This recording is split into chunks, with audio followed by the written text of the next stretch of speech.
જુગારની બાજુ માંડીને બેસેલા 5 પત્તા પ્રેમીઓને રોકડ સહિત કુલ 33,200ના મુદ્દામાલ સાથે ઝડપી પાડતી કુકારૂ પોલીસની ટીમ.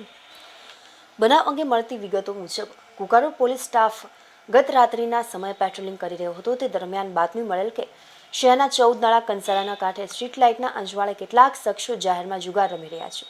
જે બાતમીના આધારે પોલીસે દરોડો પાડતા કુંડાળુ વળી લાઇટના અંજવાળે જુગાર રમતા સોહિલ ઇકબાલભાઈ પઠાણ, ભૂપેન્દ્ર મનીષભાઈ ગોહિલ, સાહિલ હનીફભાઈ કલદોરિયા, ભાવેશ રાજુભાઈ કુકડિયા, આશીષ ઇકબાલભાઈ સૈયદ, રોહિત ઉર્ફે કાળો બારિયા તથા મિતેશ ઉર્ફે મિતલો બારિયા સહિતના પાસેથી રોકડ રૂપિયા 10,200 તથા 5 મોબાઈલ ફોન કિંમત રૂપિયા 23,000 મળી કુલ કિંમત રૂપિયા 33,200ના મુદ્દામાલ સાથે ઝડપી પાડ્યા હતા.